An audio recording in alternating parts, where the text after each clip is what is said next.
Bom dia a todos. Que manhã abençoada, né? Deus tem sido extremamente bom conosco, nós estamos felizes. Agradecemos muito a sua presença. Você que nos visita, seja muito bem-vindo a estar conosco. Deus fale ao seu coração. Hoje nós teremos o privilégio de ouvir um colega de ministério, o pastor Paulo Pedroso. Parece jovem, né? Mas já tem 20 anos de ministério, viu, gente? Há um bom tempo está pastoreando a igreja. Foi pastor dos jovens na Holiness de Pompeia por 10 anos. Atualmente ele é pastor da Igreja Evangélica Holiness em São Bernardo do Campo e Osasco. Então Deus tem abençoado grandemente a vida dele. Ele é casado com Raquel. Não pôde estar porque convocaram ela para ser mesária, né? Então, mas temos a presença do Paulo aqui conosco que vai nos trazer a mensagem nesta manhã. Vamos orar pela vida dele? Senhor, eu te agradeço pelo que o Senhor fez, pelo que o Senhor está fazendo e ainda há de fazer na vida do Paulo. Quero encomendá-lo aos teus cuidados, que o Senhor fale poderosamente através da vida dele. E nós sejamos impactados com a tua palavra. O teu Espírito agindo nele, através dele, nos transmita o teu recado nesta manhã. Colocamos ele em tuas mãos e o abençoamos em nome de Jesus. Amém. Amém, amém. Amém, bom dia, graça e paz do nosso Senhor Jesus, amém.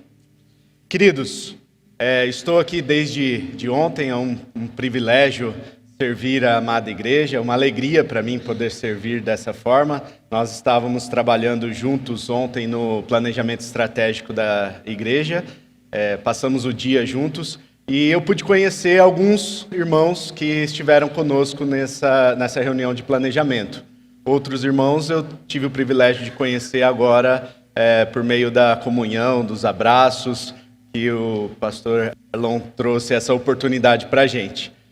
Mas eu não pude conhecer a todos, então, como eu vou compartilhar coisas muito pessoais aqui, coisas da minha vida, eu preciso conhecer um pouquinho mais de vocês, para poder abrir o meu coração também, né? Senão eu vou desobedecer a minha mãe, que disse que era para eu não conversar com estranhos.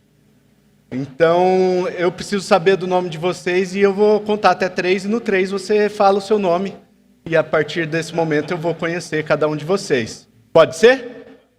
Pode ser? 1, 2, 3.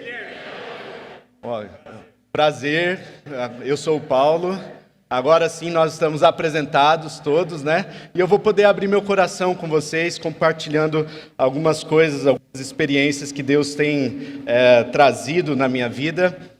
Hoje é um dia interessante, né? Um dia onde nós somos convocados a exercer a cidadania, o patriotismo. Muitos vão por obrigação, é claro, mas a gente é convocado a exercer esse patriotismo. E hoje eu quero contar a história de um homem que estava do lado dos publicanos, né? Ele era um funcionário público. Imagino que aqui nós tenhamos alguns irmãos que trabalhem como funcionário público. Eu também já trabalhei como funcionário público, servi a prefeitura da cidade de Pompeia por alguns anos. Na prefeitura eu trabalhava no setor de obras, era desenhista, então eu trabalhava com AutoCAD, fazia projetos arquitetônicos, né? E também trabalhava na parte de engenharia, fazendo cálculos e tudo mais. Foi um tempo muito gostoso, um tempo interessante de aprendizado e foi um tempo onde eu pude também entender como funciona a máquina pública. Então eu pude perceber que tem algumas coisas que são mais fortes do que a gente realmente. A coisa vai empurrando a gente para entrar no sistema ali e a coisa é cabulosa, né? Nós precisamos realmente orar para que o Senhor alcance esse setor da nossa sociedade, né? E nós temos na Bíblia também a história de várias pessoas que eram funcionários públicos, né? E essas pessoas, algumas delas tiveram um encontro genuíno com o Senhor. E eu quero compartilhar a história de um homem que teve um encontro genuíno com o Senhor. Está lá no Evangelho de Lucas, no capítulo 19, versículos 1 a 10, conta-se a história do nosso querido Zaqueu. E quem já participou da escola dominical vai lembrar da musiquinha, o Zaqueu pequeno, era quase um anão, desejava ver Jesus, então subiu. Eu não vou cantar, gente, porque eu sou muito desafinado. É melhor que vocês não ouçam eu cantando. Vocês já devem ter ouvido essa história, que o pastor Marcos, ele foi agraciado com um HD muito bom, né? E a placa de som dele é um pouquinho fraca, né? Deus foi muito misericordioso e compensou, né? Deu um HD bom e a placa de som ruim, né? No meu caso, é desafinado mesmo, né? Não tem para onde fugir. Lucas, capítulo 19, versículos 1 a 10, diz a palavra do Senhor. Jesus entrou em Jericó e atravessava a cidade. Havia ali um homem rico chamado Zaqueu, chefe dos publicanos. Ele queria ver quem era Jesus, mas sendo de pequena estatura, não o conseguia por causa da multidão. Assim, correu adiante e subiu numa figueira brava para vê-lo, pois Jesus ia passar por ali.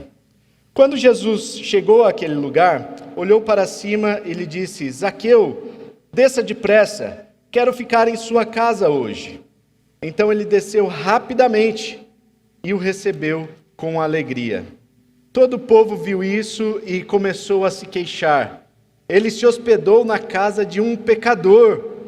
Mas Zaqueu levantou-se e disse ao Senhor: Olha, Senhor, estou dando a metade dos meus bens aos pobres. E se de alguém extorquir alguma coisa, devolverei 4 vezes mais.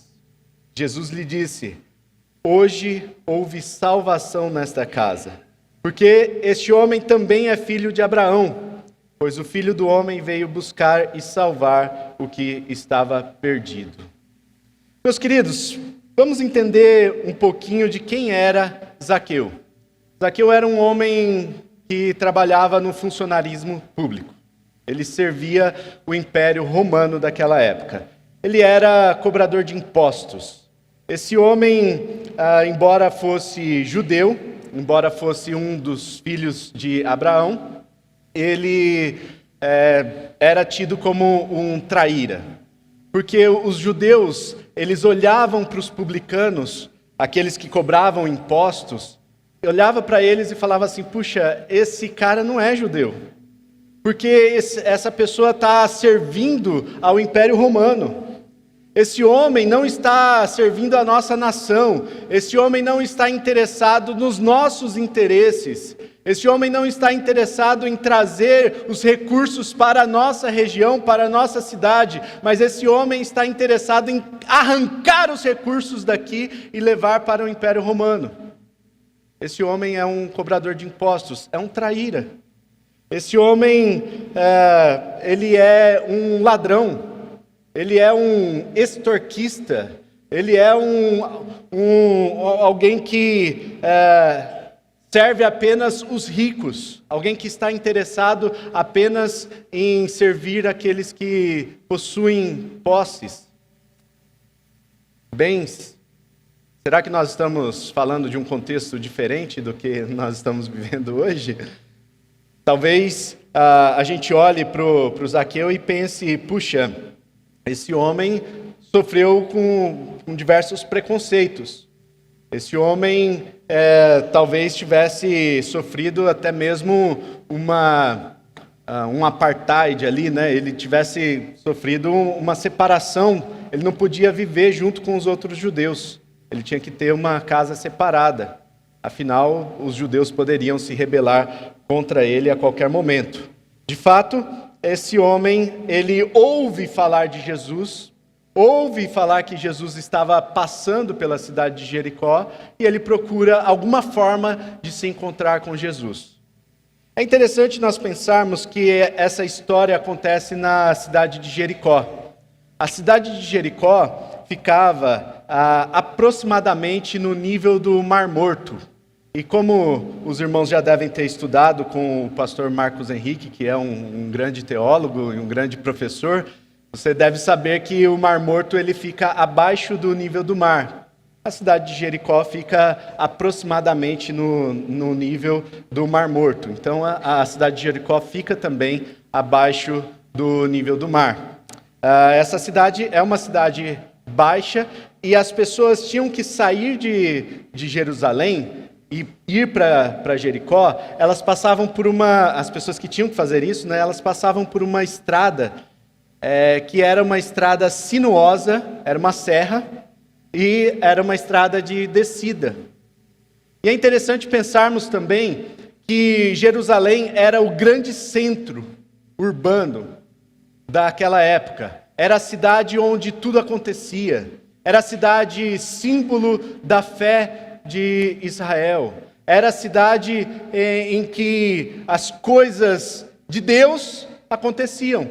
Então, se você quisesse cultuar a Deus, você tinha que subir até a cidade de Jerusalém. Você tinha que subir a serra e chegar até a cidade de Jerusalém.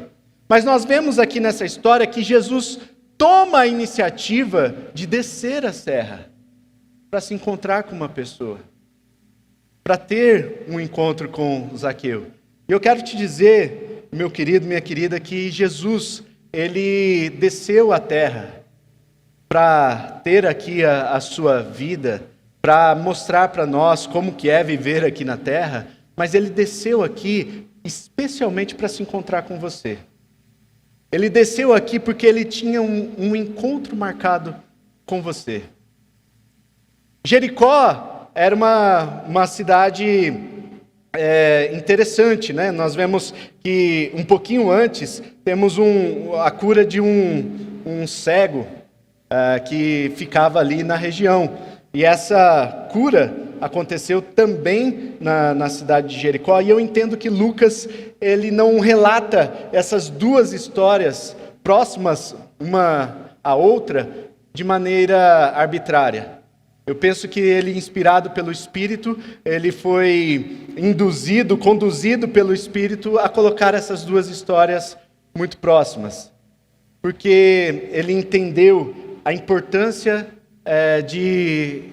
desse ato de Jesus sair de um lugar, de descer de Jerusalém, descer até Jericó e se encontrar com essas pessoas. As pessoas são importantes. E Jesus toma a iniciativa de se encontrar com essas pessoas. Agora é interessante também que o Zaqueu, ele era de pequena estatura. Naquela época as pessoas já eram mais baixas do que são hoje. Imagino que as pessoas tinham ali em torno de 1,40 m, 1,50 m. Né? Se você acha que é muito baixinho, fica tranquilo. Você só nasceu no tempo errado.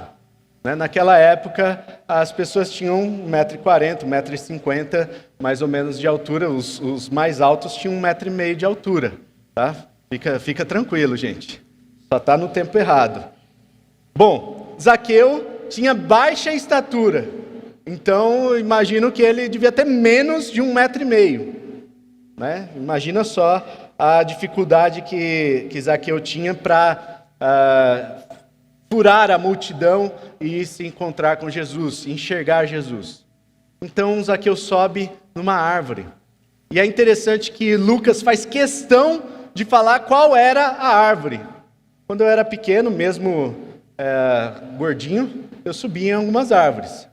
Já quebrei algumas galhas de goiabeira, né, de jabuticabeira, né? Mas aqui Lucas faz questão de falar que era uma árvore de sicômoros.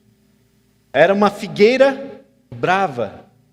E essa figueira brava é interessante, porque se era uma figueira brava, significa que ela não dava frutos. E a figueira é a árvore símbolo de Israel, e o fato é que essa árvore brava não dava frutos. Assim como aquelas pessoas que estavam ali vivendo em Israel, estavam vivendo um tempo infrutífero, um tempo de sequidão, um tempo em que a fé não produzia nada de frutos. Zaqueu sobe nessa árvore.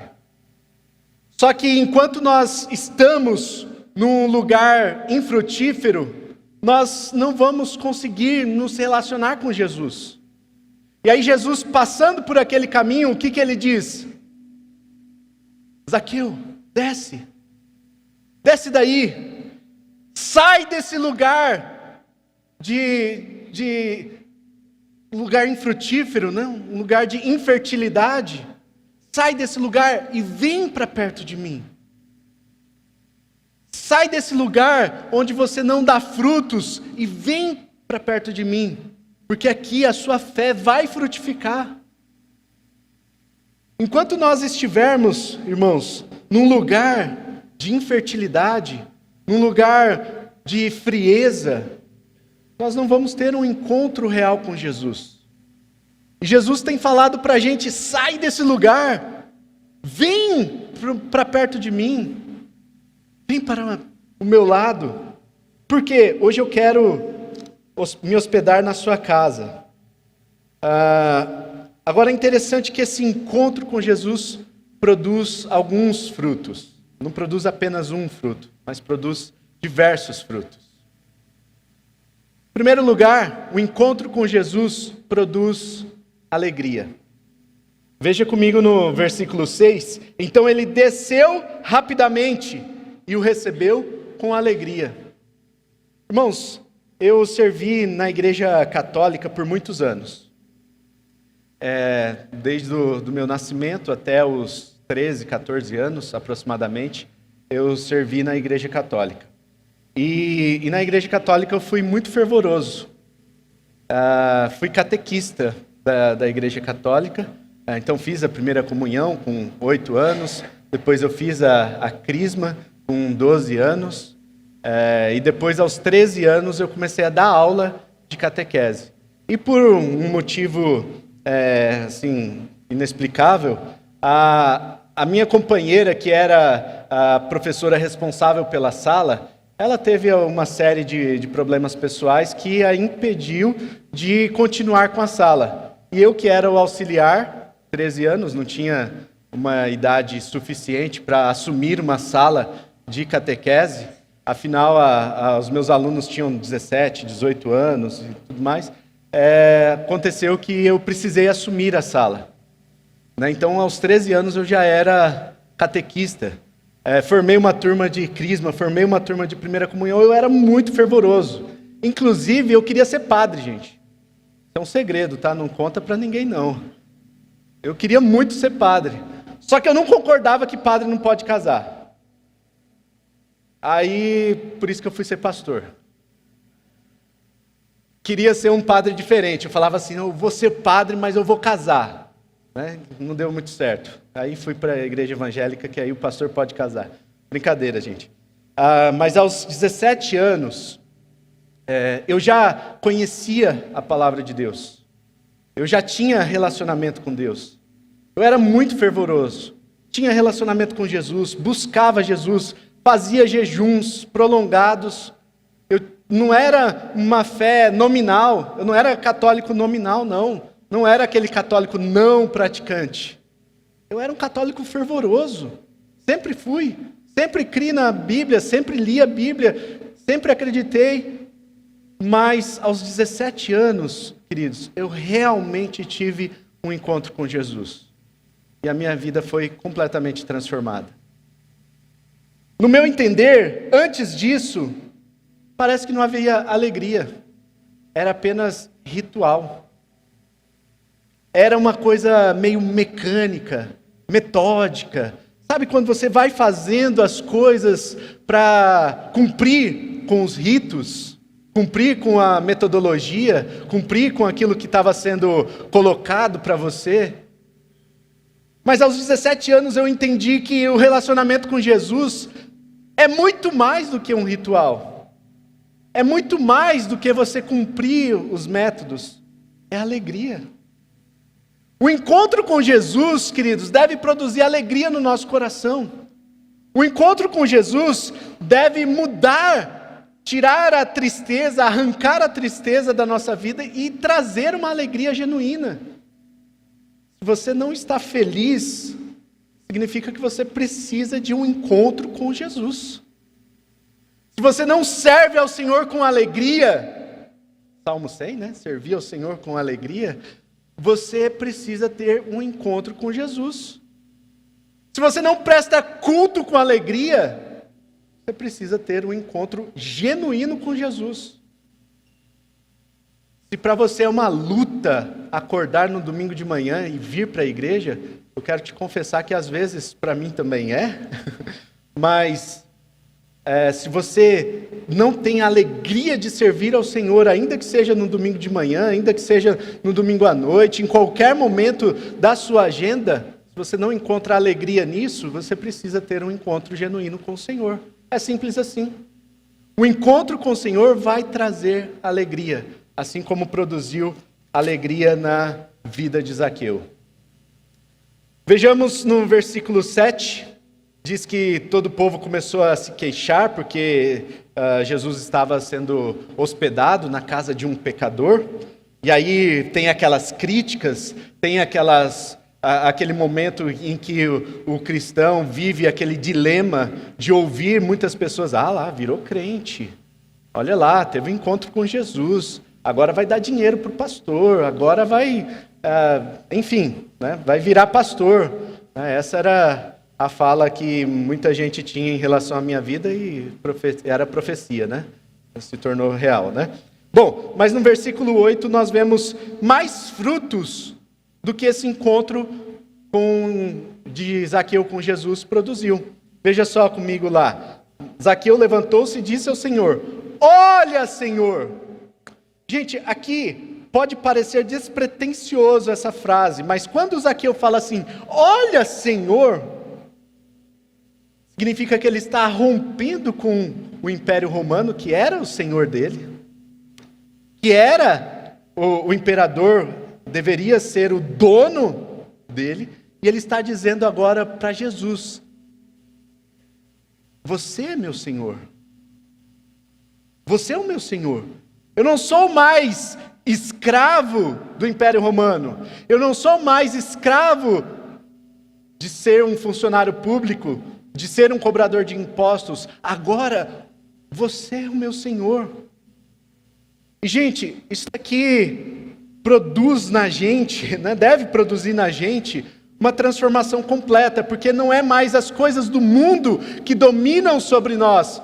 Quando a gente tem um encontro genuíno com o Senhor, um dos frutos deve ser essa transformação. A minha vida não pertence mais às coisas desse mundo. A minha vida pertence ao Senhor. E somente ao Senhor. Olha, Senhor, mais um fruto aqui que é produzido, terceiro já, né? Estou dando a metade dos meus bens aos pobres. O texto que a gente leu diz que Zaqueu era rico. Ou seja, ele era chefe dos publicanos, então ele era um supervisor ali, ele tinha um cargo alto no Império Romano. Ele coordenava todas as cobranças de impostos na região. Esse homem, então, tinha algumas posses, era um homem rico. Mas olha só o que esse encontro com Jesus produz. Agora não é mais o dinheiro que manda. Agora não é mais Mamon quem governa a minha vida. Eu vou pegar metade das coisas que eu tenho e eu vou dar aos pobres. Por quê? Porque eu quero mostrar em atos práticos que não é o dinheiro, não é Mamon, não são os bens que dominam a minha vida, não são as decisões baseadas nas finanças que vão dominar a minha vida, mas é o Senhor que domina a minha vida. É o Senhor Jesus que domina a minha vida. E, gente, isso é uma transformação muito grande. Isso é um fruto do encontro genuíno com o Senhor. E se você tem tomado as suas decisões baseadas apenas nas finanças, e eu não estou incentivando você a ser negligente nas suas finanças, né? A Bíblia diz que nós precisamos governar bem a nossa casa, nós precisamos ser diligentes em relação aos recursos que Ele tem confiado a cada um de nós, eu não estou incentivando que você seja negligente, não. Eu estou querendo dizer que se você toma as suas decisões baseadas apenas e exclusivamente nas finanças, você está servindo a Mamon. É simples assim. Você está servindo ao Deus dinheiro. Esses dias eu estava compartilhando com alguns irmãos, e eu acredito que na nossa região aqui não aconteça isso, é só lá em São Paulo que acontece isso. Lá em São Paulo, a pergunta que a gente sempre faz é a seguinte: por que as pessoas vão para São Paulo? Porque elas querem ganhar dinheiro.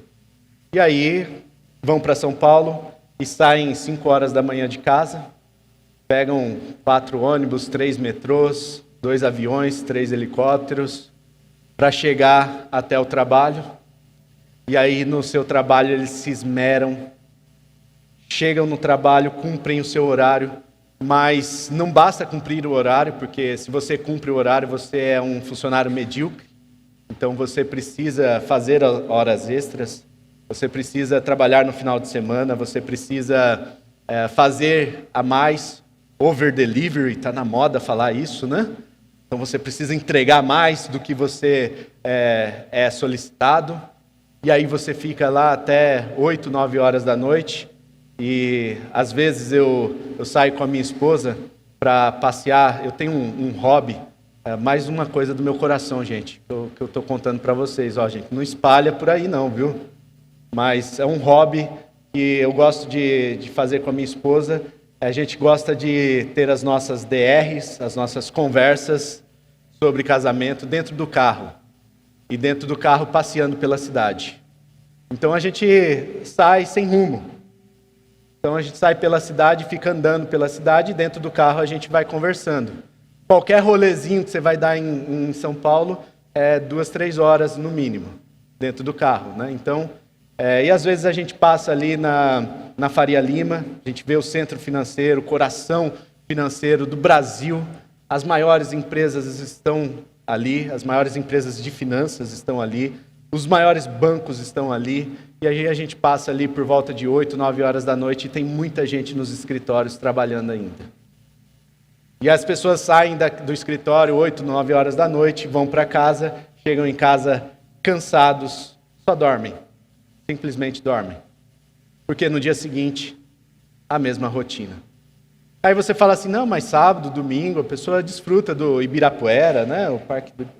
É a mesma coisa, gente. A mesma coisa. Mas o que eu quero dizer com isso, gente? Que graças a Deus não acontece aqui em Valinhos, é só lá. Muitas pessoas estão escolhendo servir a Mamon em vez de servir a Jesus. Muitas pessoas estão escolhendo deliberadamente servir ao Deus dinheiro, em vez de servir a Jesus. O que Zaqueu estava fazendo era dizer para Deus e para o mundo, eu não quero servir a Mamon, eu quero servir ao Senhor. Então toma aqui esses bens. Agora é interessante que ele fica com metade, né? Então ele manteve ali o seu padrão de vida, continuou vivendo bem, tranquilamente, mas ele deu metade daquilo que ele tinha aos pobres. Exatamente para mostrar que ele não servia a Mamon. O último fruto que é produzido desse encontro genuíno com Jesus, na continuação do versículo, se de alguém extorquir alguma coisa, devolverei 4 vezes mais. Agora, isso daqui é interessante, porque a lei de Moisés dizia que se a pessoa roubou alguma coisa, ela precisava devolver 4 vezes. Então, esse homem, ele estava praticando a lei. A lei de Moisés dizia isso. Esse homem, ele estava entendendo que ele era um filho de Abraão e que ele precisava continuar na prática da lei, porque a lei não é revogada. Essa lei precisava continuar valendo. Embora ele tivesse um encontro genuíno com Jesus ali, ele entendeu que era muito importante ele reparar aquilo que ele fez de mal com outras pessoas. E queridos, somente pessoas que têm um encontro genuíno com Jesus sabem pedir perdão. Somente pessoas que tiveram um encontro genuíno com Jesus conseguem reparar os erros que tiveram no passado. Somente essas pessoas. O mundo prega que você pedir perdão é sinal de fraqueza. O mundo prega que se você se humilhar diante de outra pessoa, você vai estar se colocando embaixo da outra. Mas esse encontro genuíno de Zaqueu com Jesus mostra que ele entendeu o que é cristianismo. Ele entendeu verdadeiramente o que é o Evangelho. O Evangelho é um evangelho de reparação. Certa vez eu tive um embate com o senhor meu pai. Meu pai chegou em casa alcoolizado e ele passou a discutir com a minha mãe. E aí, na discussão com a minha mãe, ele levantou a mão para bater na minha mãe. Quando ele levantou a mão para bater na minha mãe, enquanto eles estavam discutindo ali, eu estava no meu quarto, quietinho, só deixando a discussão fluir lá, né? Mas quando ele levantou a mão para bater na minha mãe, aí eu me levantei da cama e fui na direção dele, e aí eu falei umas boas verdades para ele, né?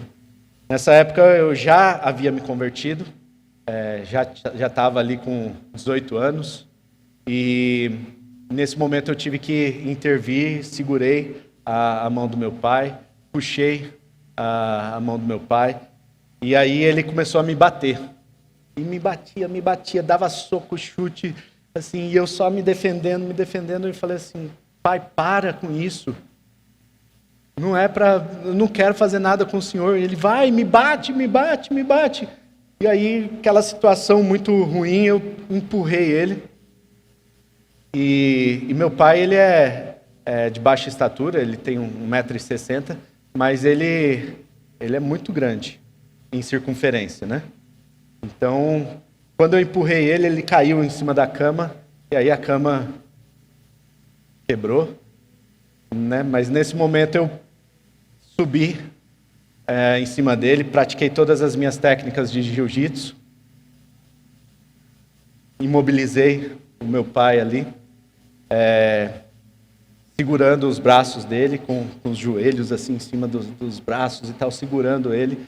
E ele ficava assim, vai, me mata logo. Puxa, o que você está fazendo? Meu próprio filho me batendo dentro da minha casa. Me mata logo. E aquela situação ficou muito difícil. Eu falei, pai, eu não quero fazer nada com o senhor, eu só quero que o senhor pare. E aí eu saí de cima dele, as coisas foram se acalmando, e eu fiquei na porta da cozinha, que o meu temor era que ele fosse na cozinha pegar alguma faca, alguma coisa, já que ele estava bem alterado. Mas ele foi para a sala, sentou no sofá da sala, e aí eu fui lá e sentei do lado dele. Ele não queria conversar, não queria resolver a situação. De repente ele pegou a chave do carro e saiu, alcoolizado mesmo, saiu dirigindo pela cidade. Era um dos hobbies dele também, ele gostava muito de dirigir, né? Ele saiu pela cidade, voltou 3 e pouco da manhã, né? Quando ele voltou, tentei conversar com ele, não fluiu a conversa, não deu para resolver. Pedi perdão para ele, mas não resolveu. Bom, passado algum tempo, cerca de um mês que ele passou sem olhar para minha cara, sem falar comigo. E eu estava orando porque aquela situação já estava constrangedora. E eu, como crente, como alguém que já teve um encontro com o Senhor, eu precisava de alguma forma reparar aquilo que havia acontecido. Mas eu não podia esperar dele o pedido de perdão. Eu tenho que tomar a iniciativa. E eu orei ao Senhor e falei, Deus, dá estratégia. Aí no aniversário dele, eu estava saindo de casa, cheguei perto do lado dele, dei um beijo no rosto dele. Dei um beijo no rosto dele, e quando eu dei um beijo no rosto dele, toda a muralha caiu. Tudo veio abaixo. Ele olhou para mim e falou assim: você vai sair, filho? Eu falei: vou, pai, eu vou para a igreja agora. Aí ele: tá bom, Deus te abençoe. E naquele momento o nosso relacionamento foi restaurado. Meu pedido de perdão foi com um beijo. Queridos, somente pessoas que tiveram um encontro genuíno com Jesus sabem o que é isso. Somente pessoas que tiveram um encontro com Jesus têm essa predisposição de, ainda que estejam certos no seu coração, buscar a reparação, buscar a criar vínculos novamente, a restauração de relacionamentos. Veja só que Zaqueu teve esse encontro com Jesus e ele disse para o Senhor: se de alguém eu roubei alguma coisa, se eu extorqui alguma coisa de alguém, eu vou devolver, Senhor. Eu vou reparar. Porque hoje eu entendo a necessidade disso. E a palavra do Senhor é um reconhecimento ao que Zaqueu estava passando. Diz no versículo 9, Jesus lhe disse: hoje houve salvação nessa casa. Hoje houve salvação nessa casa. Porque Zaqueu entendeu o que é um encontro com Jesus. Ele pôde experimentar não apenas essas bênçãos dos frutos que são produzidos a partir desse encontro com Jesus, mas ele pôde experimentar muito mais do que isso. Ele pôde experimentar a salvação. E eu quero te dizer nessa manhã que somente pessoas que tiveram um encontro genuíno com Jesus podem experimentar a salvação.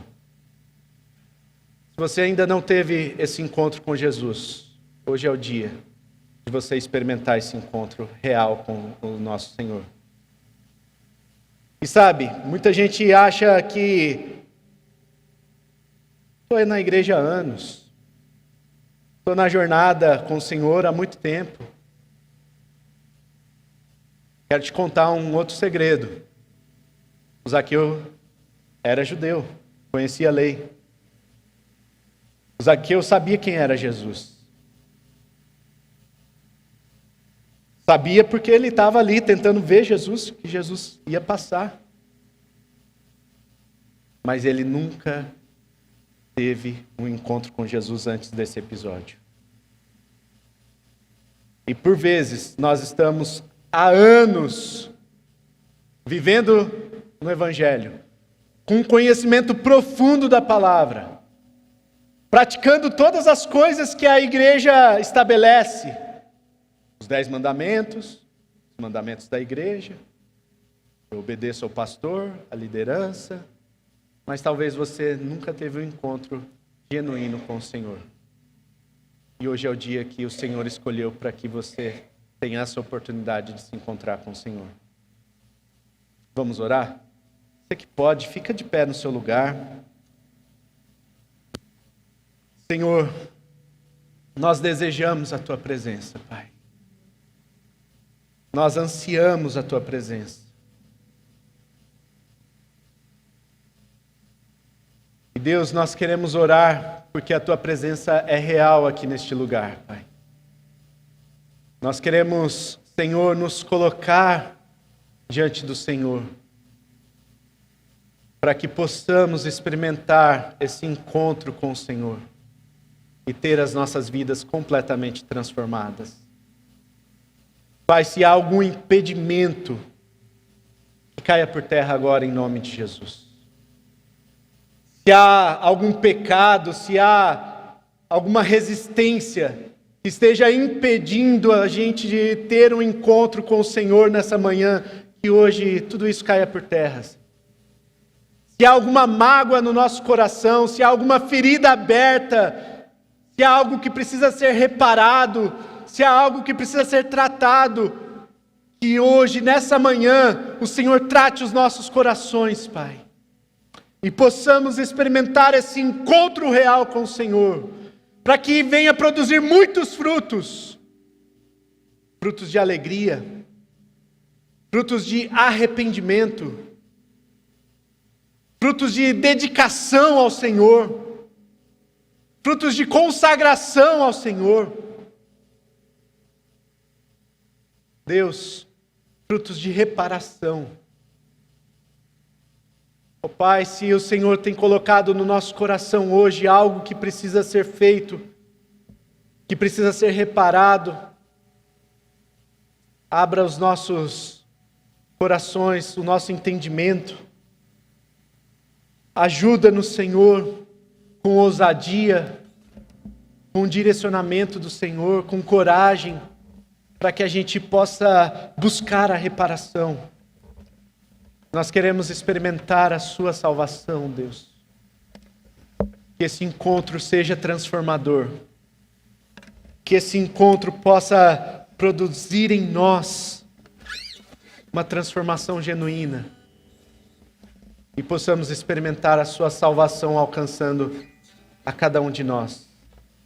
A nossa família, a nossa casa, os nossos entes queridos, o nosso trabalho,